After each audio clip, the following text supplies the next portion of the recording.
The godfather of AI has just spoken, and what he just said, I classify that as a bombshell.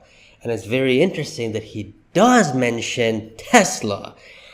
So this is we're going to go over it in this video and some other interesting things. I'm going to go over what he said and as well as what Elon said after, because it's a sheesh moment. So let's not waste any more time. Smash that like button, hit subscribe if you haven't already.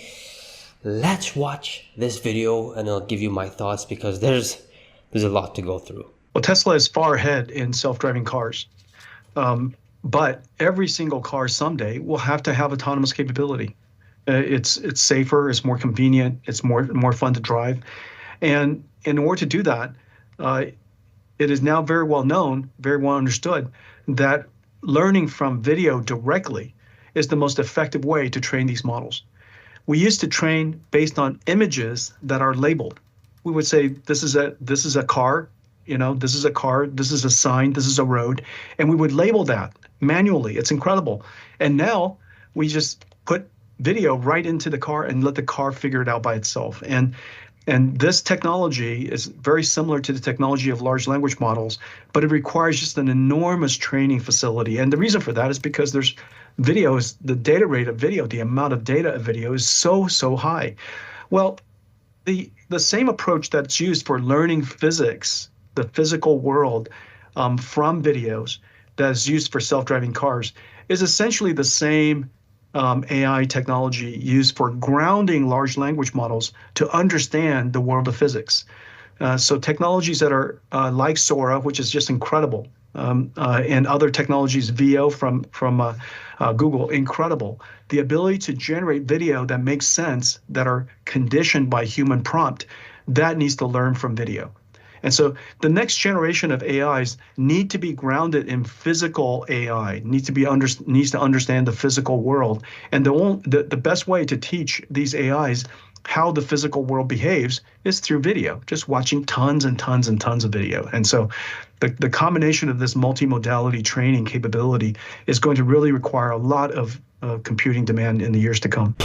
Okay, there's a lot of things to get through, because he's just like, he's like just going at it. He just keeps going, and he gives a big shout out to Tesla, saying that they are far ahead in their autonomy driving. And he sees how much Tesla is buying from them. And, they just hit a record Q1 of 2024 for their earnings. And, he has to thank Tesla for it, because they're buying a lot of their chips. And the reason why they're not compute strained, Tesla's not compute strained, is because NVIDIA is giving them a lot of chips, is buying a lot of chips from NVIDIA. And that's why we see version 12.2, 12.3, 12.4, then 12.5, 12.6. Like, it just, every update, every other 2 weeks, which is unprecedented. But let's go through some of the things that he said, because it solidifies my thesis in Tesla. So one of the first things he said is that, well, Tesla's far ahead. He's saying these things should not be taken lightly. What does this mean, Pejjy? What does this mean? He's saying that he's far ahead. Tesla's far ahead. What does this mean? It means that nobody is as close or near Tesla's FSD capabilities. It's just, nobody is that close when you have that much data. I think they're reaching almost 2 billion in FSD miles.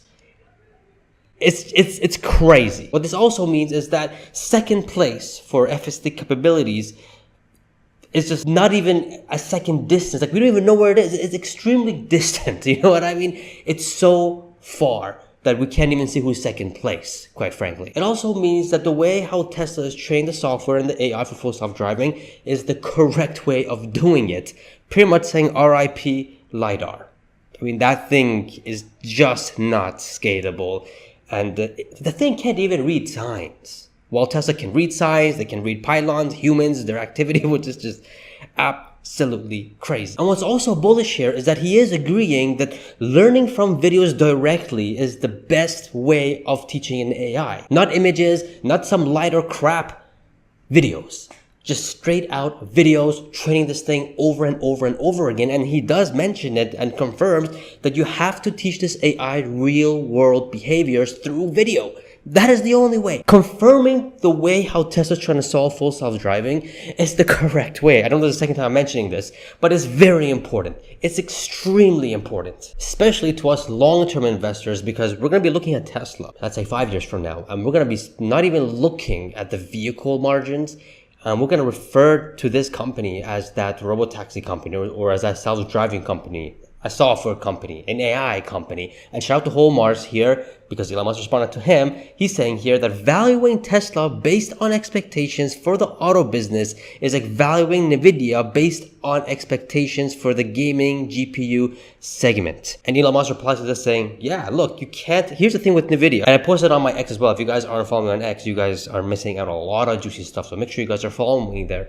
But it wasn't that long ago where I remember that Nvidia was just a gaming company. Remember that? I mean, that wasn't that long ago. Now all of a sudden, it's an AI company, it's a chip company. Everyone cares about the chip, but gaming, who cares about gaming? This is gonna happen with Tesla in 5 years' time.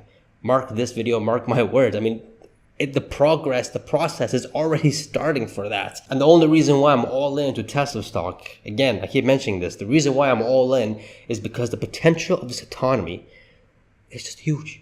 It's huge. Anything else outside what Tesla's doing, whether it's even Elon or not, it's just noise. It's extremely noise. Those who are afraid that he's going to leave because he doesn't get what he wants with his compensation or voting power is just complete nonsense. And you know what? Let the fear continue. I'll buy more on the cheap. Now, some pretty juicy stuff that came out literally, I think he was doing a conference call or a webinar or some sort of webcast call like 12 hours or 24 hours ago. And someone asked Elon, what are some future products that's coming out with Tesla? And his answer was pretty interesting. Check it out. Some of the things people are aware of, like robo-taxis or cybercabs and the Optimus humanoid robot.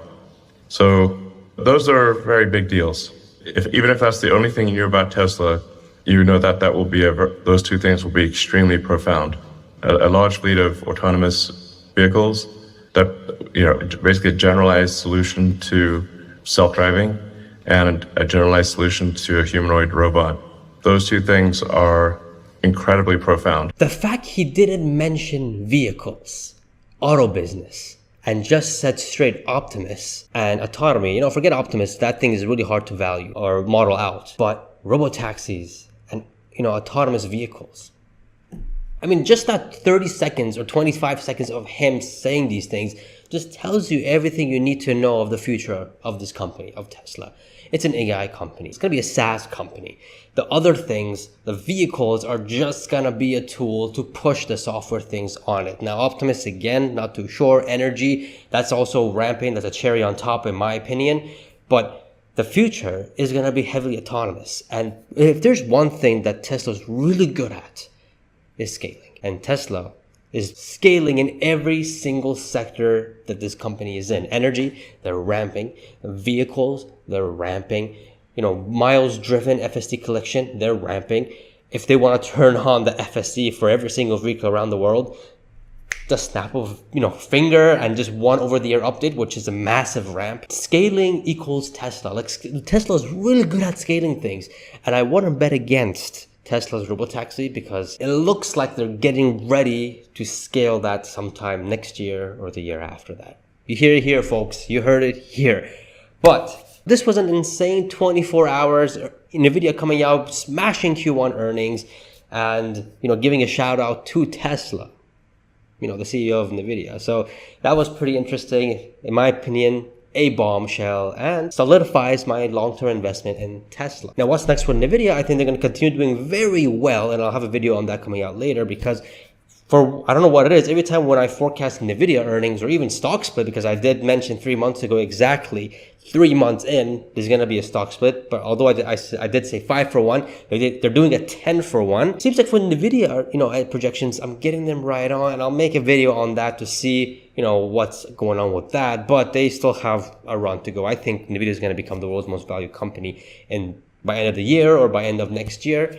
And then until Tesla can come and dethrone them by end of the decade, in my humble opinion. Because you know what, guys?